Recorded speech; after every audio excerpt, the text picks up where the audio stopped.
Hi everybody. So we're doing I don't know, pretty much the same stuff. But I just wanted to catch everybody up and fill everybody in. And so for tonight's vlog, I would like to start by thanking all the awesome friends that I have and that I'm kind of Well, I'm really blessed. Between Helene and I, we've gotten a lot of support from just so many people.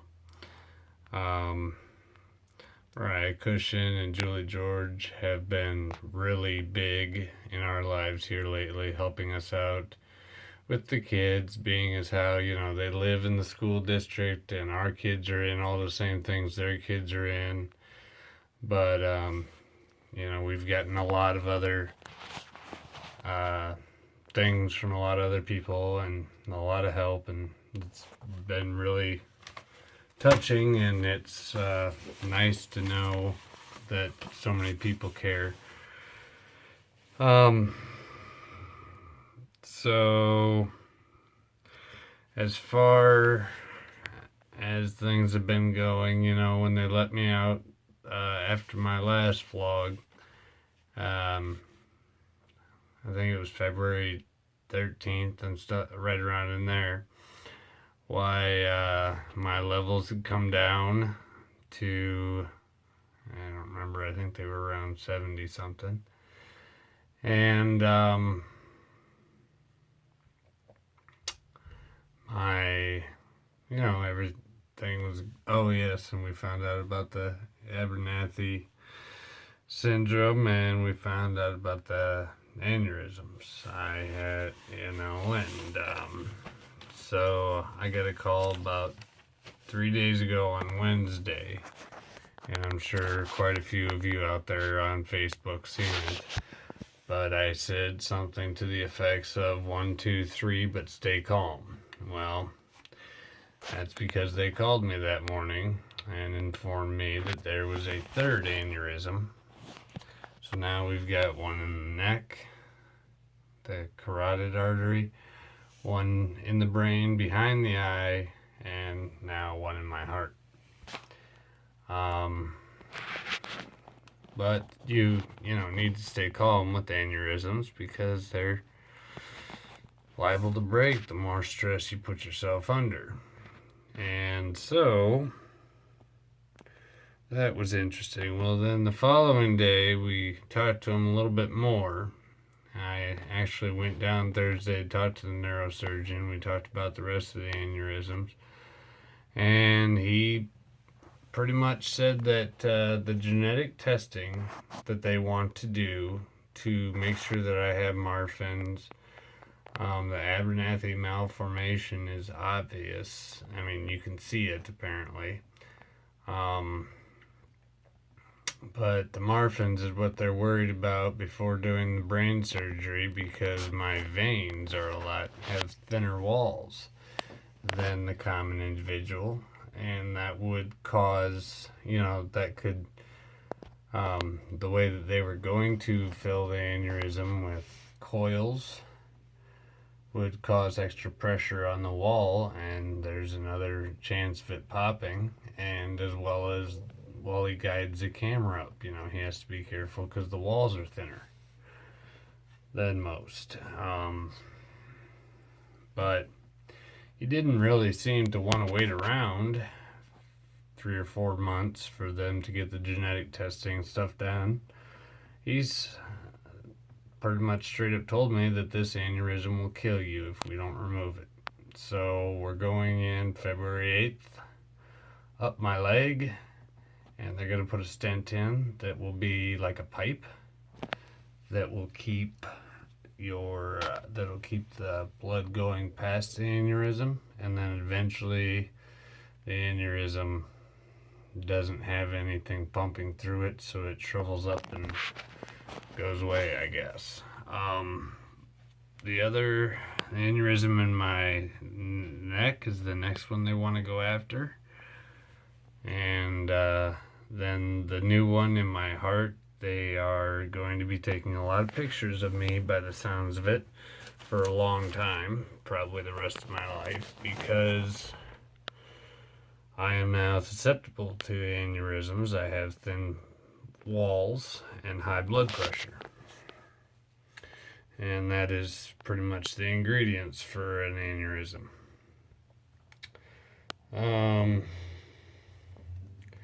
As far as my ammonia levels go, I went in, I wasn't really feeling real hot last weekend.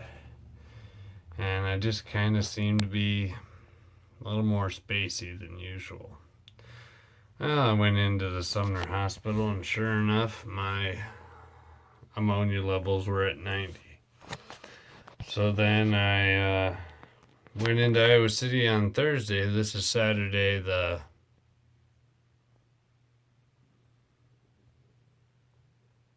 I have no idea. But anyhow, yeah. The ammonia levels. The ammonia levels Thursday were 105. And we're doing some stuff to try to flush that out yet. And they just kind of did, my geneticist was doing some more research and things on me and figured out that there is something called Xiaflan or something. Anyhow, it is a rare medicine, and they called it in because it's supposed to help keep my liver healthy through all this. Keep my liver healthy and perhaps help with the ammonia problems. When my doctor called it in, the pharmacist went to fill it, and they need a prior authorization, so they did something with the insurance company to get a prior authorization, and they haven't heard back from the insurance company yet. So just out of curiosity, while we were in there, we Googled this medicine, and it is really expensive. Like almost $2,000 for a bottle of this Xiaflan. It is crazy ridiculous. So that was interesting. I didn't even know they had medicines that would run you that much, but apparently it's some antibiotic for the kidney or for the liver to keep the liver healthy and safe while all this is going on. So yeah, my ammonia levels are really high. As far as the Abernathy malformation, I couldn't get into the GI doctors, the specialists down there in Iowa City, until May. It's like May 20th. And this is an extremely unusual and thing that's kind of causing me an awful lot of problems. But they couldn't schedule me till May 20th because they're busy, you know. I'm obviously not their only patient. Well, then my neurosurgeon, see, I've been kind of prodding all of them in the direction towards each other so that they will talk. And my neurosurgeon decided that, you know, he does 6-7 of those little up your leg brain surgeries a day. So apparently that's not a big deal for him. But since my conditions are all kind of new territory for him, he has decided that he is going to keep me 24 hours after just for observation. And while he has me there, he is going to have my GI specialists and my geneticist come and talk to me while I'm after my surgery and just kind of do whatever checking out that they need to do of me to make sure that whatever the angioplasty is what they call it, the removal of aneurysms in your brain, I guess. Um, Whatever he did doesn't have an adverse effect on something that they're working on, because he doesn't really, well, nobody really knows how it's all going to play out. So they're going to watch me for a while, and I'm kind of really glad that they are, because then that'll give me another chance to talk to the GI specialists and kind of talk to them about what they've come up with, because my levels are still high. My geneticist is thinking that, where to most of you, 10, 20, 30 is average, I guess. She's thinking that 70 to 90 may be average for me, but all of us still have a hard time believing that my average is twice what any regular humans is, and that I'm still functioning very well. I mean, and it's been getting progressively worse, and I can stop. Like a couple months ago, I'd go have maybe 2 burgers in a day, one for lunch and one for dinner, and it would raise my ammonia levels to the point where I'd come home, and my wife, who is, I don't know, I guess I haven't talked much about her, but she thought I was drunk. Because I'd come home and my speech would be a little slurred and things like that, and it would be my high ammonia levels. And I guess, speaking of her, yeah, she's probably the reason you guys are watching this now, because first of all, I didn't want to go to the hospital.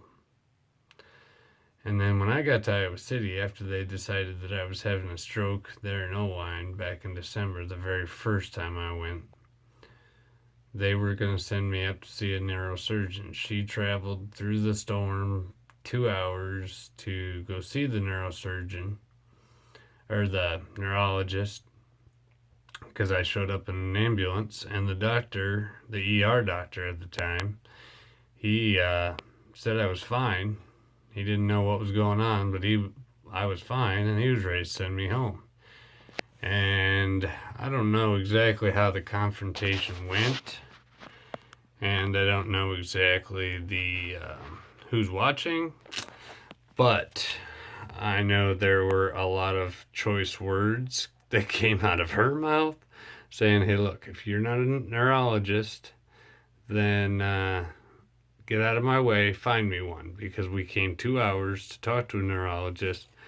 And that's when they sent in the resident who, he's learning to be a neurologist. And he's the one she showed her that video to. If you've been watching this for a while, you've seen the video. And that's the one that figured out that I was having a hard time seeing anything on the left. And if it weren't for her, they probably would have sent me home, and I probably wouldn't have been around for Christmas. So I literally owe my life to that woman. And I don't know. So we've learned a few more things. And we've got a little bit of an idea of the direction we're going in. And oh yeah, so now I'm susceptible to aneurysm, so we'll be taking a lot of pictures of me on the inside. So that's wonderful news. So yeah, it is, I don't know if it's scarier knowing or not knowing, but it's not real settling. Alright, well, That's it for tonight, folks. We'll talk again. Bye.